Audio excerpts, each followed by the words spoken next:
Marcel, where are you going with that disc? You are not putting that on again. Marcel, okay, if you press that button, you are in very, very big trouble. Attention. Everybody stop what you're doing. It's time for The Unwritten Rule, a Mizzou sports podcast brought to you by the Believe Network, alongside Payton Haverman and Kenny Van Doren. Here is your host, Jack Knowlton.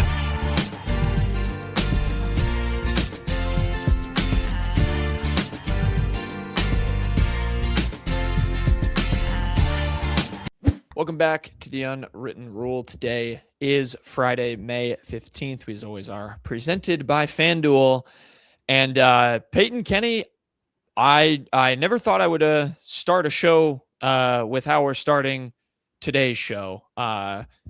No easy way to get into it, but of course, we are starting with the just shocking, no other word to put it, news with as it relates to Mizzou football and as it relates to Ahmad Hardy. On everyone kind of started their day or received this news on Monday that Ahmad Hardy, Mizzou's star running back, was shot over the weekend attending a concert in his home state of Mississippi, specifically Laurel, Mississippi.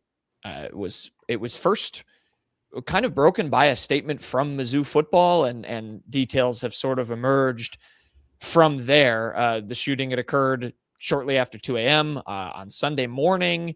Hardy was at the Kamikaze Biker Club for a concert, was shot in the upper leg.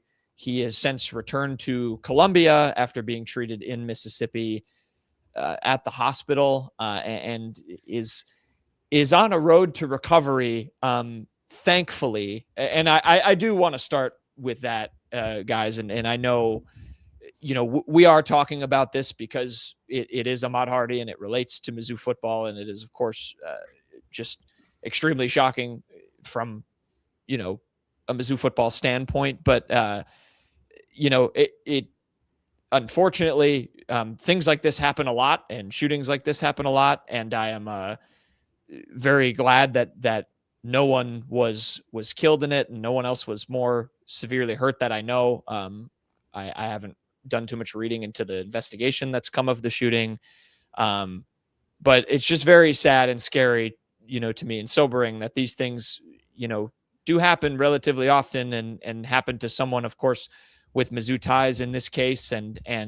But more importantly, someone who is a father and a young, promising athlete and a young man, and just very scary, first and foremost, that it happened to Hardy. And I am very glad that the news so far has been positive in terms of he's been able to get back to Columbia, and we have been able to turn attention toward a rehab and things like that. And it wasn't a more serious situation, but just extremely scary, extremely shocking news to receive over the weekend, guys.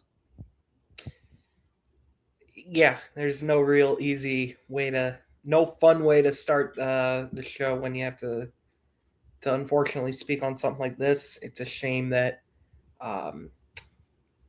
something like this is even it occurred.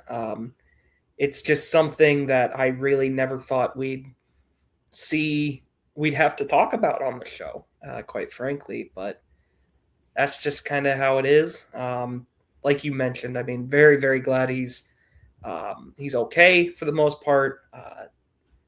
Pete Thamel, I think Drink said he's working toward, they're pretty confident he'll be able to play football again, period. So I'm sure that's great news for him to hear as well. Because I mean, it was, for a moment there, it seemed like his future in general just was that. It could have completely upended his entire life. It could have ended his life. Luckily, that wasn't a situation that occurred. Otherwise, this would be somehow an even more horrible situation to have to talk about. But I mean, if it had gone any worse, and there's a possibility he couldn't play football again, but that doesn't appear to be in the cards for him. We'll see. Football, as far as him getting on the field this year, we won't know for a bit, and it's really not that important in the grand scheme of things. But just glad that Hardy is okay, and it seems like he'll be able to eventually get back on the field at some point. It's an unfortunate reminder of the fragility of life, how things can be taken away or changed within a matter of seconds, no matter where you are. If you're there to support a friend at a concert or just, back in your home state, you just never know what's going to happen. And, the first and foremost, I mean, the most important thing is that, he's still a dad. We know that he is, Ahmad Hardy Jr. was born in recent months. We know he has a significant other. I don't know if they're married, but, he has a spouse, people in his life that matter, a lot to him, and he matters even more to them. So, or even the same amount. And I think that's just the best thing to take from this is that, I know there was a photos, from, I think a donor on Facebook that went around. I know this had to be taken down. Just Mizzou doesn't want everything out there. But it is good, that his son and, he's back home. I mean, this is the second home in a sense of being in mid-Mo. And it's a good thing that he's there. And I know it's been, I wouldn't say, I think it's a hard way to put it, but it's been mentally exhausting, I'm sure, for a lot of people involved. But to hear from different sources of ESPN or even On3's Pete Nakos and seeing these other things that he's in good spirits, I think that just kind of speaks to the person Ahmad Hardy is as well. Just that he can still have a positive outlook on it. That's something that Drinkwitz and the staff has done, and you saw Drinkwitz post something. Just looking count the blessings that we have right now. That this is. We're probably just swinging the right way, and now it's just a road to recovery and getting him back on the field. But first and foremost, it's probably the most important that he didn't lose the opportunity to be a dad, and his dad didn't, or his son didn't lose him, and everyone else that's very much involved in his life.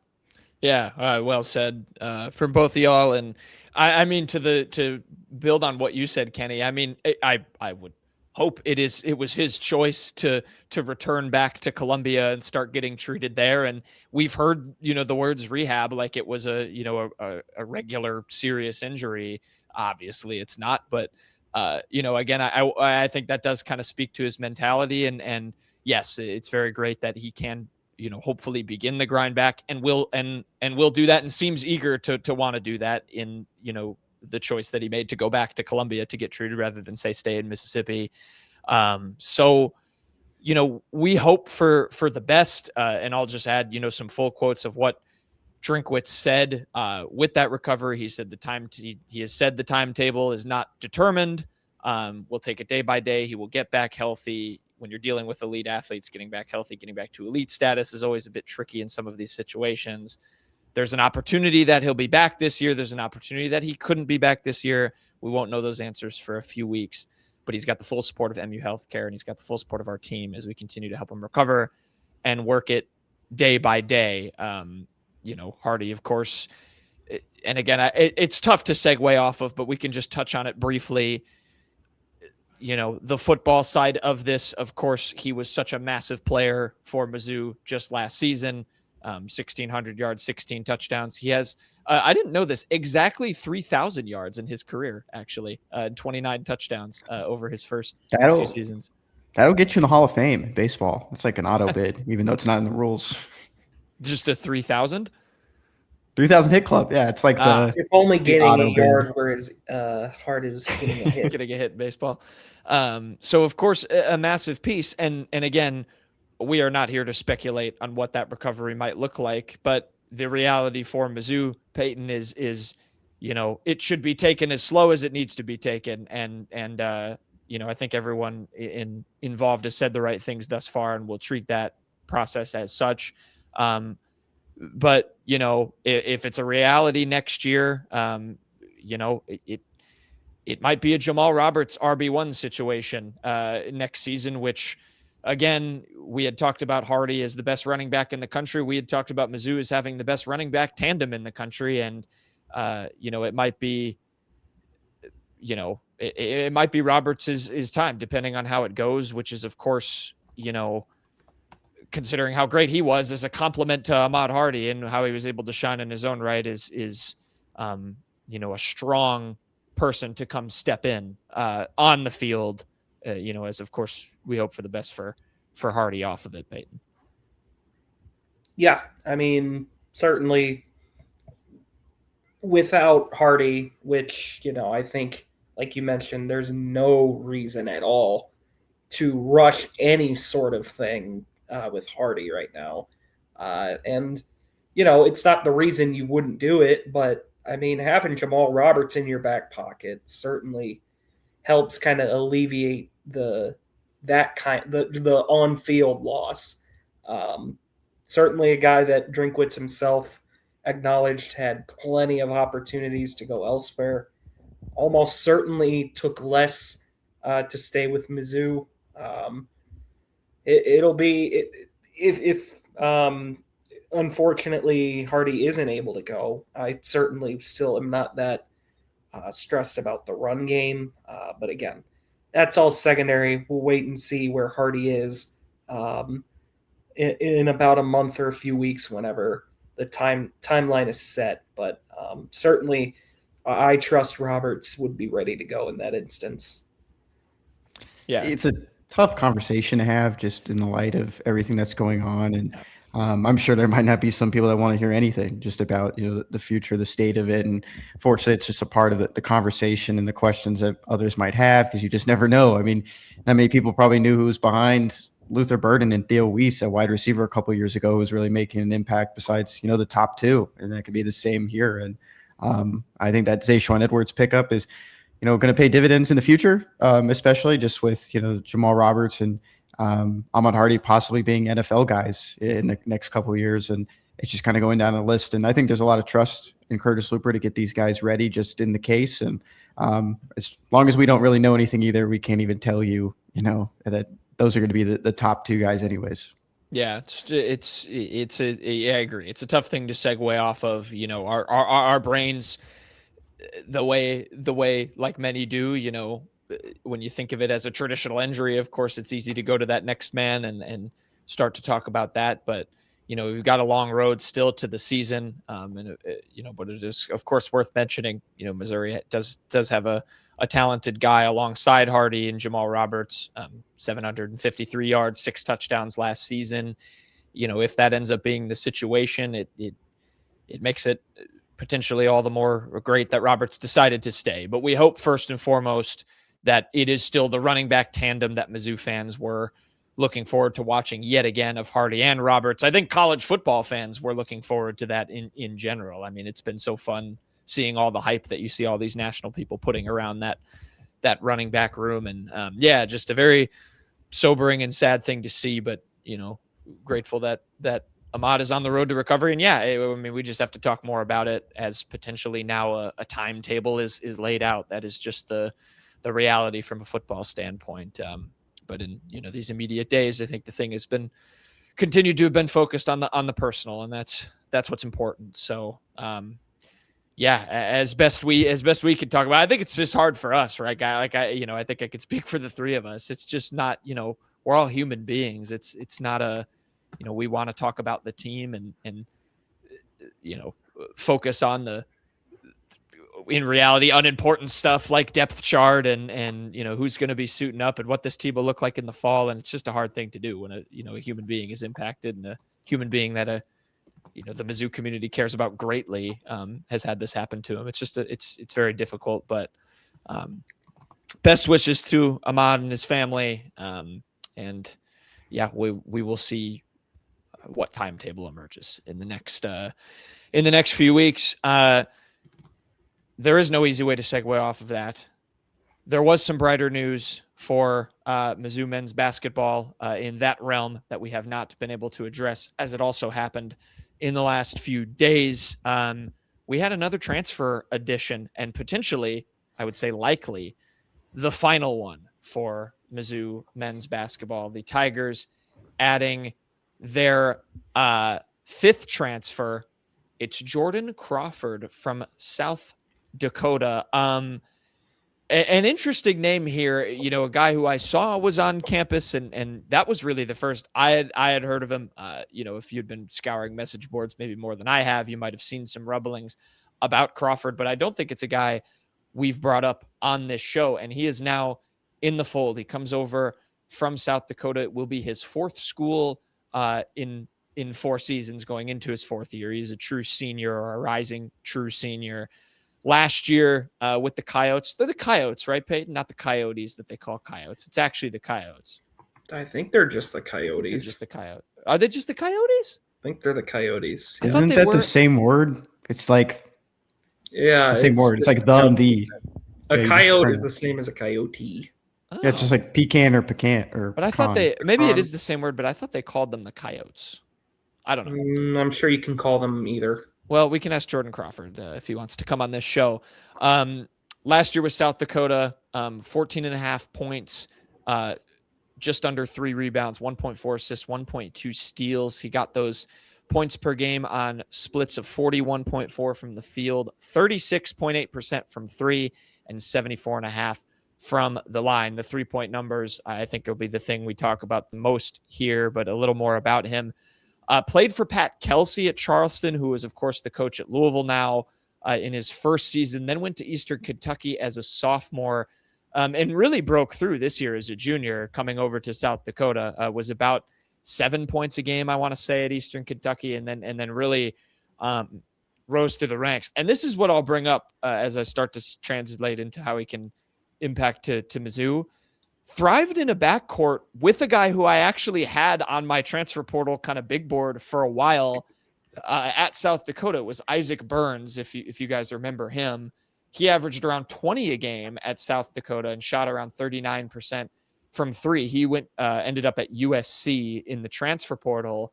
So Mizzou gets kind of the other member of that South Dakota backcourt in Crawford, who managed to shoot 190 threes despite playing next to a guy like Burns and made 36% of them. It was a big jump. I think he was about 32% as a sophomore. Good sign for the Tigers, who I think Payton, big need left remaining was that shooter that appears to be what Crawford is going to come in to do. I actually somewhat disagree with that was what they needed. Look, as a 13th guy on the bench, or 13th guy in the rotation, just 13th guy on the roster, I mean, maybe he probably isn't really that. You'd imagine he'd come in and at least on the totem pole probably be above guys like probably, obviously, Northweather, maybe Randall, maybe Rowe, maybe Boateng. But I certainly don't dislike him as kind of just a deep in your rotation guy. He shoots threes at a decent clip. Doesn't turn the ball over, but I would have preferred more of just a guy that creates for others at the guard position. I don't know that Crawford is that. The assist rate is not really anything. Again, doesn't turn the ball over at all. But I don't know. I feel like this team is very confident that the coalition of, I'd assume, Crawford, Davis, and Rowe, and of course Crow, will be able to handle the point duties just however they see fit.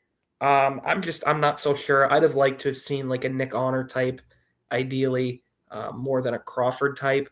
Again, I don't think Crawford's a bad addition by any means.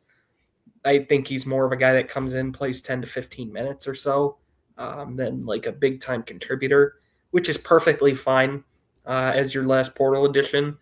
And who knows? I mean, maybe he'll be more. We thought Jaden Stone was a total wild card.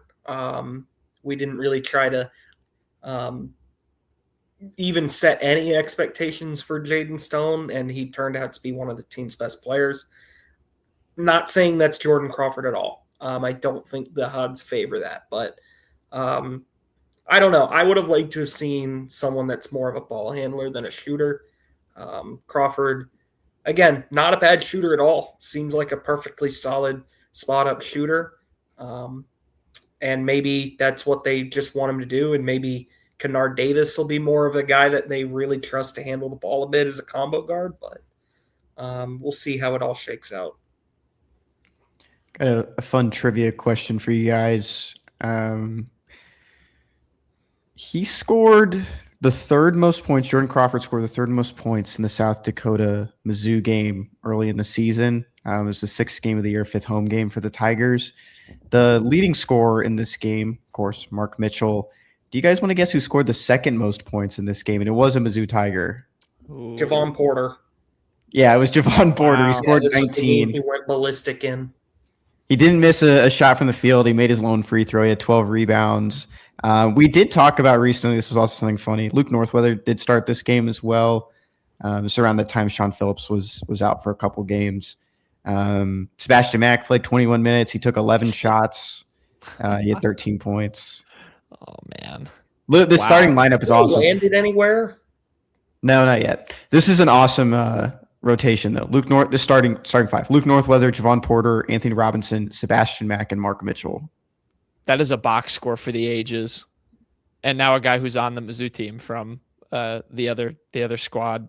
That's worth mentioning too. I forgot to say that he did play against Mizzou last year. So Dennis clearly liked what he saw in that game. It's a fair assessment, Payton. I'm a little bit with you in the sense of, I think even you say the thing about 15 to 20 minutes or 10 to 15 minutes a game. Like, I think you're throwing him in there as a, maybe a little bit more of a proven commodity, at least at the Division I level. When you're talking about guys like Anor and Aaron Rowe, where you're still kind of in see what you have mode with those two, and maybe one of them makes a big leap, and they're that guy that you might be bringing in Crawford to be. And it's also fair. One of our friends asked us, okay, well, who's going to run the point guard when Jason Crow Jr. comes out? And you're right. I think it's going to be the brain trust of Davis, Crawford, and Jones. And, if you can get something out of Aaron Rowe or Boateng. I doubt we see Jameer Jones, the one, to be fair. Well, sure. But it's just like, it's more of a point of who is it? It's not, you don't have an out and out one guy there that you're swapping like for like with Jason Crow. But yeah, I mean, he can knock down threes. It is with these guard additions, you almost have a spectrum now from maybe like it's like on a scale from Kurt Lewis to maybe DeAndre Golston for guys like this, where it's low major or JUCO additions and what their ceiling is. And you have, you think about who dots that spectrum. It's guys like Nick Honor and Sean East, but it's also guys like Marquez Warwick and, maybe even Trey Gomillion. Honor came from Clemson. I guess he was a high major guy. So if you don't want to count that, but you know what I mean. Did Kurt Lewis end the JUCO era? Have they added a JUCO player since? Was he so bad Dennis was just like, all right, no more of that? Maybe not directly. But it's these low major. Jacob Cruz played JUCO, but he didn't start there. Or did he? Yeah, but he didn't come from JUCO to Mizzou. He came from UT Martin. But yeah, I mean, Jacob Cruz is another one. There's just like a sliding scale of these guys that come in from these low major programs that, have had varying degrees of impact. And so we'll see where kind of Crawford ends up falling on that. He's a guy who can knock down some shots, but you're right. The ball handling is it seems pretty clear it's going to be entrusted to Jason Crow for as long as he's able to play in games, and from there they'll kind of figure it out. Maybe they're expecting that breakthrough from Aaron Rowe. It remains to be seen. But Kenny, if I am not mistaken, that is now technically one scholarship spot still open, and I think it will remain open as you have continued to say all off season. I don't know. I think I would have been if this was, someone was a proven distributor of the basketball, and I thought Payton put that well. I think Dennis Gates, and his staff, they'll keep an open mind. I'm sure if, someone pops up that's very intriguing, someone that they've already maybe circled back on, I wouldn't, chalk it up as like it's done with the portal. Maybe something pops up, but it wouldn't hurt, especially when you have Honor Boateng coming back from an injury. Just adding another guard, maybe just another body. I mean, it wouldn't be the end of it, especially when they're trying to figure out eligibility rules. We might be putting away and doing away with the in-season additions that we saw a lot this past season. It might be. Yeah, that's a fair take. I mean, I deleted my transfer portal tier tier rankings for guys still in the portal. So I'm going to have to maybe revive that is what it sounds like. Going to the history tab on my Google Docs. So like I said, 5th transfer. It's now Jalen Carey from Tennessee, Jameer Jones from Providence, Bryson Tiller from Kansas, Kennard Davis from BYU, and now Jordan Crawford from South Dakota. So 4 high major guys in that group. Payton, I'll give you the final word. How are you feeling about this Mizzou roster heading into the 2026-27 season? Before you say anything, I will tell you that evanmia.com, a source that I very much like for CBB analytics, says Mizzou will likely have a top 30 roster according to his works and metrics. To me, right now, with Crow in the fold and the freshman class in general being what it was, plus the boy, I can't even fathom how much more expensive the transfer portal class is this year than last year. I'll be honest, I think the pressure and the heat is on Dennis Gates to grab a 5 seed or better, or I think it's going to probably look disappointing. I think because we look at it a couple of years ago, the Drake team was a 6 seed, and I think we would all argue that was a fantastic regular season until the very end. I mean, that was a team that at one point after Alabama, you were probably talking about a 2 or a 3 being like not completely out of the question. I think this is a team that is quite considerably better than that one. I think there's less holes on paper than that one. So yeah, to me, I think we should embrace having high expectations for this team. I think this team is designed to be a force in the SEC this year. I think they're designed to finally be the one that gets to the second weekend.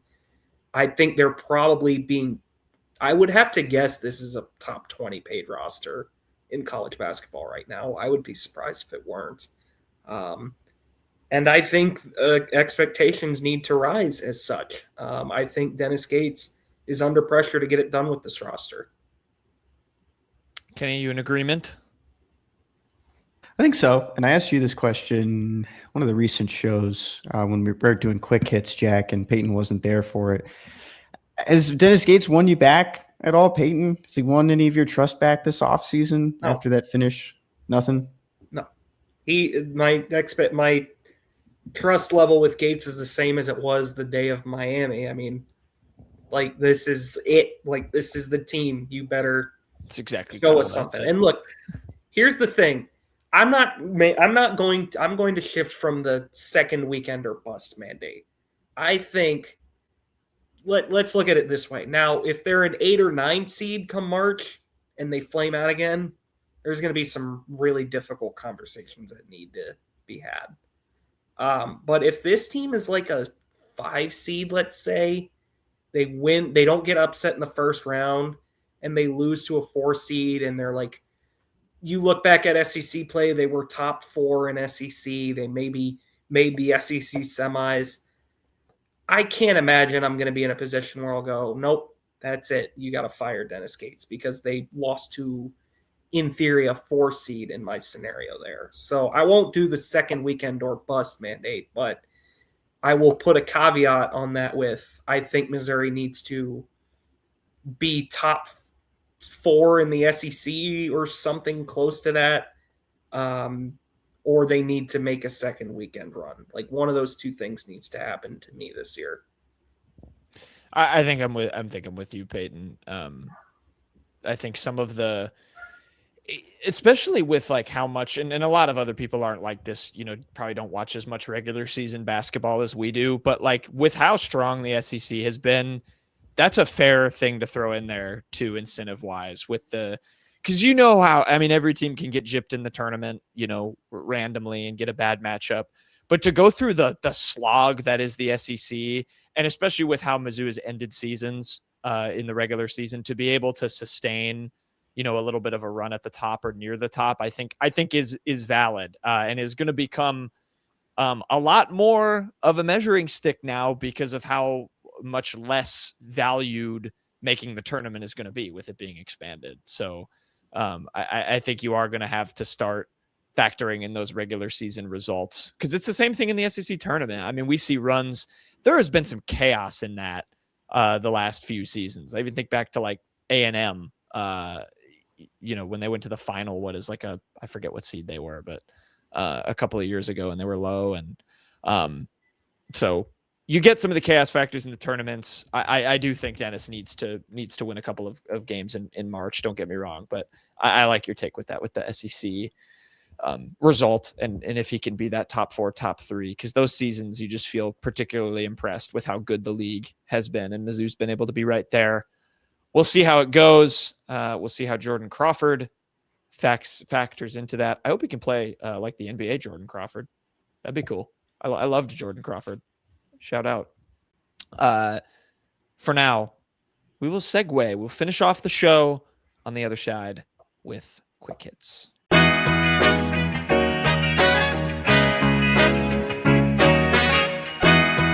Okay, quick hits time. Payton's best thing he learned is going to be something related to the new Drake. Just kidding. Oh, just getting my giggles out before we get going. Quick hits time. Jersey of the week, Kenny. Jersey of the week goes to my jersey of the week goes to Scotty Atkinson. We talked about this last episode that Dennis Gates was selected as a court coach for the USA basketball men's U18 national team training camp in Colorado Springs, Colorado. Learned this week as well when I went to go see Scotty Atkinson at Webster Groves that Dennis Gates and Kyle Smith-Peters both plan to be at his next Nike EYBL session this weekend. He's playing for Mocan basketball in Memphis. Very exciting. Oh, Kenny, how many times would you estimate you've talked to Scotty Atkinson by now? 6 or 7. Yeah, it's a fun number. Probably 10 times. Man, how about that? We have the Scotty Atkinson beat reporter. We do. He knows my name. That's pretty cool. We should do like some guys just don't choose to remember. We should do a draft of like Kenny is the blank beat reporter and just athletes going back Gavin to Sidwar, Scotty Atkinson, Zollers. No. I mean, maybe when he became the starter, maybe, but not during his recruitment. Right. Yeah. It's been a few. Very fun for Scotty Atkinson. That's a cool collab. Excited to see how that pans out for USA basketball. Payton, your jersey of the week. Jersey of the week is going to be a golf polo because we're talking golf quickly. Mizzou women's golf is headed to the NCAA championships, actually, because they got 5th place in the Stanford Regional. They beat Vanderbilt by 8 strokes. Vanderbilt was in 6th place. Vanderbilt is actually contesting that Missouri had a hole-in-one that was actually a ground rule double. See it because it was foggy. Can I do an applause? That was great. I don't think I have applause on here. But so this is the oh, no, that's not it. LeBron James. That's LeBron James. This is the first time Mizzou women's golf is heading to the championship since 2005. Oh, I was gonna trivia time that. I got a little trivia for you here. So as I mentioned, Missouri was 5th. They finished behind Arizona State, who was 4 over, Oregon State, who was 2 over, Pepperdine, who was 4 under. Stanford was 1st. What was Stanford's score? Oh, I saw this. So 42 under, 45 under. Yeah. 42 under. Yeah, that is absurd. But, that's got to be the team to beat in the Natty now. Then I think it's the only team double digits under in the entire. Oh yeah, tournament. they're ranked number 1. Yeah, they very much are the. I think the next team is like also the 8 Stanford under. Regional, so they were playing on their course. They knew it. They knew the trick. Pepperdine at 4 under is 11th in the country, so they're almost top 10, and we're 4 under, and Stanford's at 42. That's incredible. Golf, yeah. Shout out Mizzou. Way to go on a We're run. going to talk about golf later. Break that streak. Yeah, we might have more golf. Okay, my jersey of the week. I'm zagging completely out of the realm of Mizzou, but kind of fun for maybe some OG Ted Lasso fans on the pod. Danny Rojas, IRL, is now a signed footballer. The actor who plays him, Cristo Fernandez, signed a deal to play for a pretty good team. He's going to play for El Paso Locomotive FC. They are in the USL Championship, which is one rung below MLS. Unfortunately, America doesn't do promotion or relegation, which is stupid, so they can't get promoted in the MLS. But yeah, he's going to play professionally. The team's fourth in the Western Conference right now. Fernandez began his career at the youth level with the team called Ticos FC. He had to step away at 15 due to injury. Of course, became an actor and is now coming back to play professionally. Kind of exciting. Kind of fun. His off the field life in the TV show is very similar to Payton's. Does he sit in his room and play video games a lot? No, he's a player. Do you not remember in the last episode, Jack, he had like 2 girlfriends or 2 wives or something? Oh, yes, there was something like that. I see what you're trying to do. He's a player. Danny Rojas' off the field life is much like Payton's. Right. I'll take your word for it. So kind of exciting. Football's life. Football is life. I'll keep an eye. eye on Fernandez's professional career and how it pans out and come back with another report. But yes, he signed a deal. I thought this was I like no cap, and he's the main bird. Main bird of the week. Thank you, Sean East.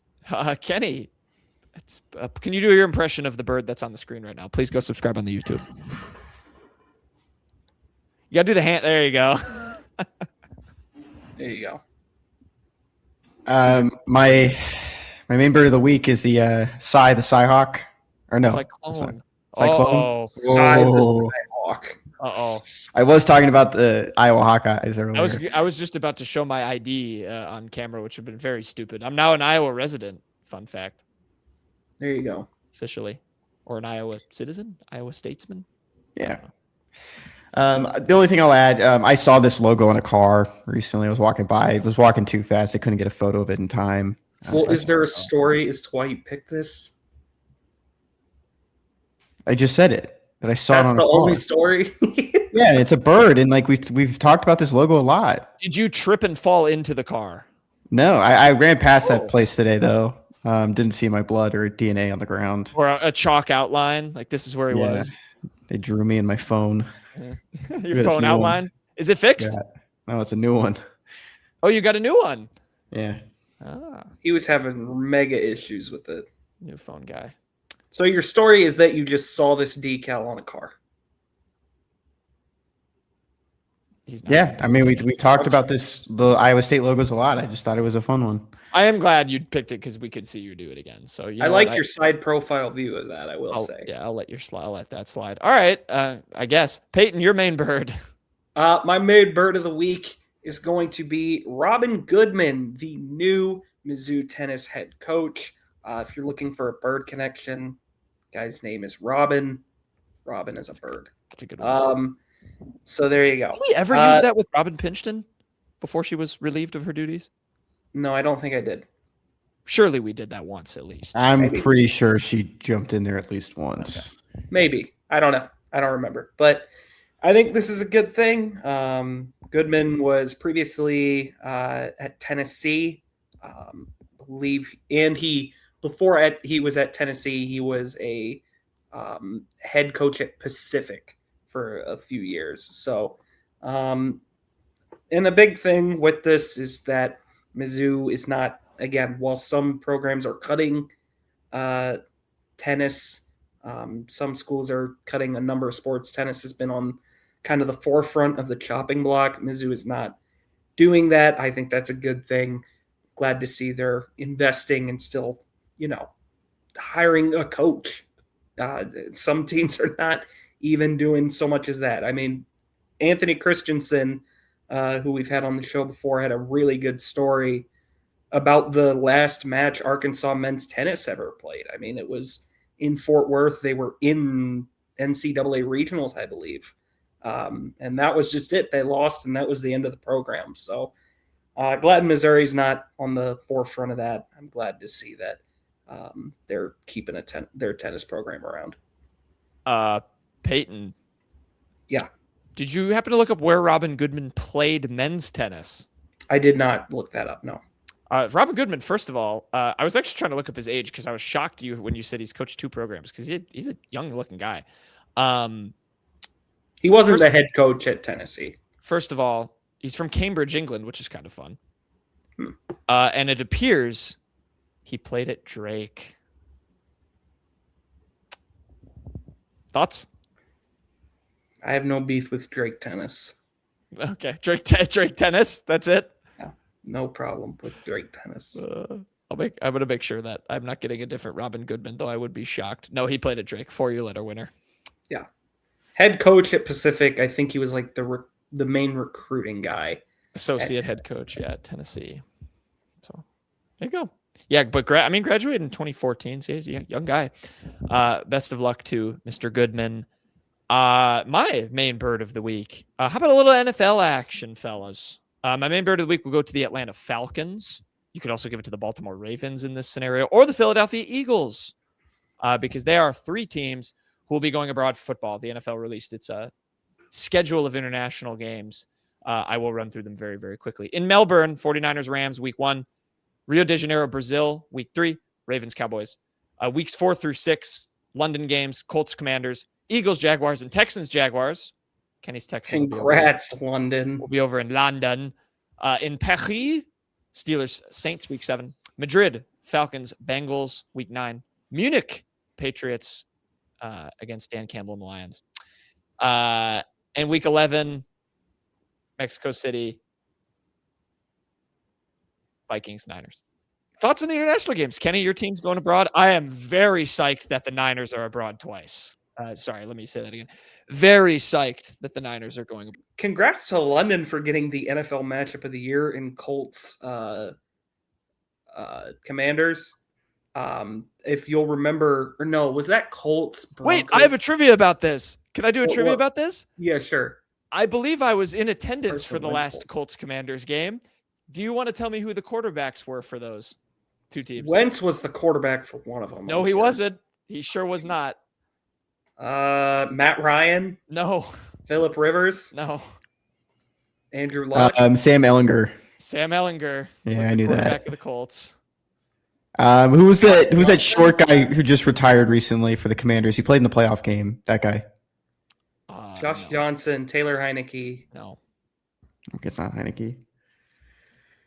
UNC. Is that the guy who played in the playoff game? Howell. Sam Howell. It was Sam Ellinger against Sam Howell, and I paid money to go to that. If you'll remember, the Colts on primetime, like, just kind of standout games are really good. They had that barn burner against the Broncos a few years ago when it was Matt Ryan against Russell Wilson, I believe, was the matchup. One of the best games I've ever watched. Nice. You can see the top 2. Nice. You can see the top 2 replies to that tweet and their thoughts on the internet and the wider NFL fans' thoughts on all the international games. Let's swiftly move on to the best things we learned. Payton, what'd you learn? Best thing I learned this week. We might be getting 2023 mini movies back. Robert Trombley, who was like the creative director at the time, and like a big part of them, if not the outright like director. I don't remember exactly what his role was. I remember I made a meme about it when he left that Drinkwitz retweeted. He's back at Mizzou. He was at UNC, but he announced the day we're recording, Wednesday, the 13th, that he's returning to Como and resuming his work in telling stories for Mizzou football. That's awesome news. You know, I'm not trying to diss the creatives. I mean, of the past couple of years, I still think Mizzou was putting out good content. But this is like, I mean, the mini movies in 2023, you had to kind of just be there. Yeah. Like to get it. How hype, like the Tennessee one, like the Kentucky one, I remember was like a slapstick comedy by the end because it was such a beatdown. A lot of great memories with those. So happy to see him back. Does this mean I have to start making the meme edits again? Because a lot of people would reply to those in 2023 and be like, because we'd put them out on Wednesdays, and that's also when the mini movies would come out. And a lot of people would be like, I love this. And I am not by any means trying to compare myself here, but it was just the idea was that they were intentionally like, yeah, that they were terrible. Goofy. But people would be like, I look forward to the mini movies and these every week. They make my Wednesday, which I really appreciated. That warmed my heart. Unfortunately, I was unemployed at that time, so I had a lot more free time to make those, which is why they've stopped. You were living in an attic. Yeah. Your dog stole your room. Yeah, that's relatively how it went. Yeah, it's very exciting news for Mr. Tremblay to come back. Kenny, what did you learn? Best thing I learned this week comes from a friend of the program. I wouldn't call him my friend because every time he comes on here, he trolls me. It's Matt Stahl. Successfully. He does. Notably, the episodes always go really smoothly when he's on. Can I cuss on this? Thank you, FanDuel. One of his favorite things. Thank you, FanDuel. Oh my gosh, I forgot about that. So he put the story together on the ranking of the highest total donations for SEC schools in the fiscal year of 2024 to 2025, or that's the school year, fiscal year as well. Missouri ranked in this at 12th, $46,469,656. Yeah, that's 12th out of 15. Vanderbilt's not included since it's a private university. What do you guys make of it? And what are you two going to do to make that number higher? That's what my takeaway is. Texas is ridiculous. Kenny, I want you to guess how much I have in my checking account right now. I'm just kidding. Please don't. 46 million. Rest assured, if I could, I'd totally what's the oil guy or whatever at the super booster at Tech? Oh, I don't know his name. Cody Campbell or something like that. If you were him in his position. If I were in his position, I'd be doing the same thing to Missouri. No doubt about it. If I win the lottery, I will give Missouri some amount of money. Kenny, what's his name? Is it Cody Campbell? Also, Tennessee has no excuse to be as mid at everything as they are. Georgia is, and A&M kind of shocked me with how middle of the pack they are. Again, I don't know how much this is a true representation of just how much money everyone is playing with, but it's always interesting to kind of get a peek. Yeah, I agree. I think it's not the whole, things get given elsewhere, and it's not like this is the football budget for every school, but it is good to have a dollar amount to put on. Matt's very good at these type of stories too. With as it relates to holistic kind of SEC stuff, especially with the money. So cool chart that he put together. You were right, Payton, on the name. Cody Campbell? Yep. Yeah, if I were Cody Campbell, Missouri would be not hurting for anything. The one thing I heard when I was in Alabama was that they don't have as much money as people sometimes perceive, and the chart kind of shows that a little bit. But I digress. The best thing I learned, we're going to the NBA for this one, folks. James Harden wins again. Daryl Morey got fired by the 76ers. He's an NBA figurehead that I think a lot of even pretty casual fans will know at this point. President of basketball ops in Philly, got let go. Pretty funny. I mean, I listened to a fair amount of NBA podcasts and less than 2 weeks ago, people were talking about how he saved his job in this incredible Philly comeback against the Boston Celtics. Just an all-time embarrassment 180 turn for them against New York. I mean, it's remarkable. I don't know what you'd be feeling if you were a 76ers fan. I thank my lucky stars I am not, because to go through what they were going through after Boston and then to just watch them get their brains beaten in 4 times in a row by New York. And now their GM went from hero to zero and is fired. And the funny part too, they kept Nick Nurse, their coach, but they fired Daryl Morey. So just some that NBA. Always works. What? That always works. Yeah. So just some NBA hilarity for your timeline. It's that time of year. I'm stealing this line from Bill Simmons, but I always love when you have drama situations in the NBA and you get to this time of year and you get the now they tell us stories from The Athletic and ESPN, and you get peeks behind the curtain of where all the drama was. Daryl Morey, classic. Any thoughts on that, Kenny?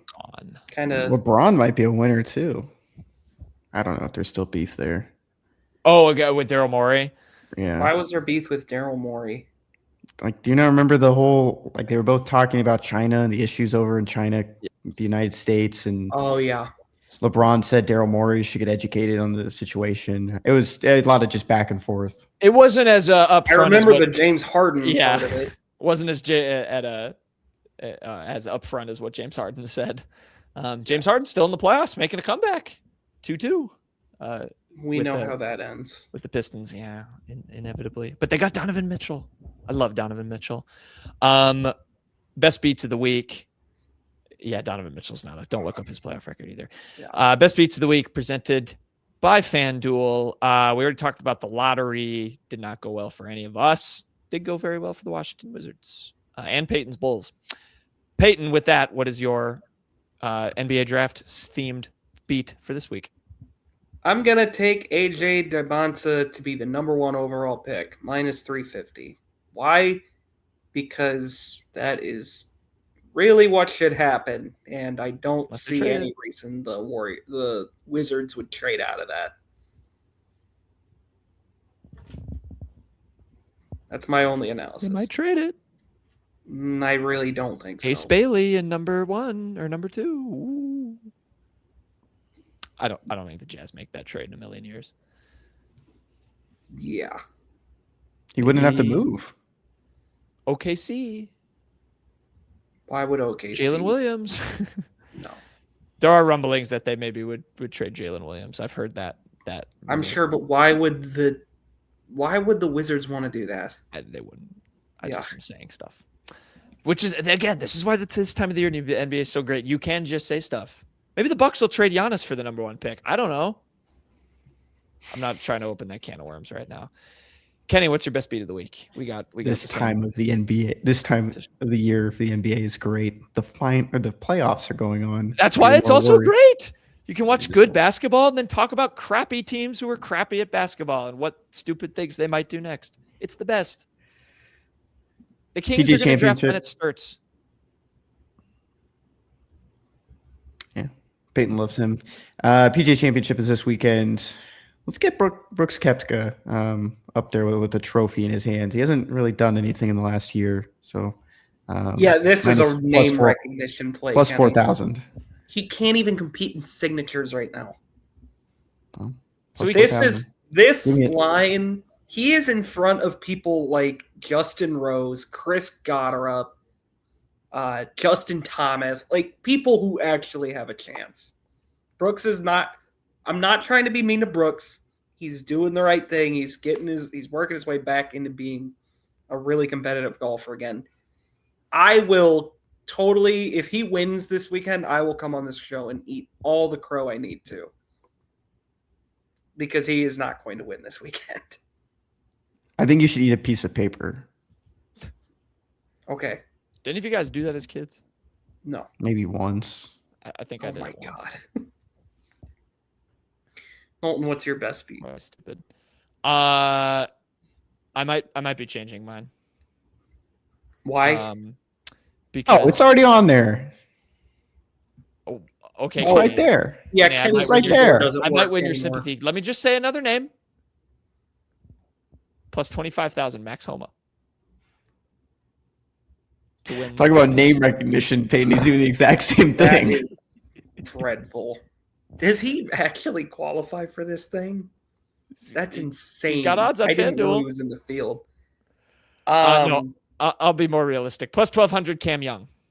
Yeah, okay. That's an actual pick. Like, Cam Young, great majors showing. He's won twice now this year. Yeah, I believe twice. Certainly, I could see that happening. I'm sorry, Kenny. I like Brooks. I think he's gaining he's working his way back to being competitive. But I mean, I'm just looking at the names he's in front of, and I'm like, floored. Like JJ Spawn has been playing great golf, and he won the U.S. Open last year. Victor Hovland, he'll never win. That's actually fine. But yeah, I don't love that pick, Kenny. I didn't make one. I'll throw out a pick anyways, just for fun. I'm going to take Ricky Fowler plus 5,000 Talk about name to win the PGA. Why, you might ask? Because he's my favorite golfer, yeah. And it's not about winning. It's about sending a message. Everything burns. The Payton will tell a joke. Yeah, I sure will. Because I totally forgot to pull up a joke. I'm not gonna lie. I had the PGA odds because I was actually curious about what they were. But bear with me for a moment. I'm trying to think if I could come up with one off the top of my head. Yeah, see if you can do that in the meantime while I find one. Oh, Kenny, I was gonna go back to your thing of people not remembering your name. You know, like recruits and stuff that you talk to. I had a moment like that today. I had a kid I covered at the state wrestling tournament. Saw him at a golf meet today. He was like, "Who do you work for?" It's literally what he said to me. I was like, Tough. Yeah, we've this one I comes would from our never tell favorite anyone TV that. series, The Today Show. Guys, what do you call a moose with no name? A moose with no name. I rode into town on a moose with no name. Bad song. Any guesses? I don't have an opinion on that. No. Song. You gotta have an opinion. A moose with no name. Bison. A moose with no name. I'm like thinking of the fish joke where it's like what do you call like a quiet, like a fish or a fish with no eyes. Do you have a guess or not? I don't. Go. But what is it? What do you call a moose with no name? Anonymous. Anonymous. Sarah Lemire. That was a good one. Cooked with that. Look at her. Thank you, Sarah. All right, that'll do it for the unwritten rule.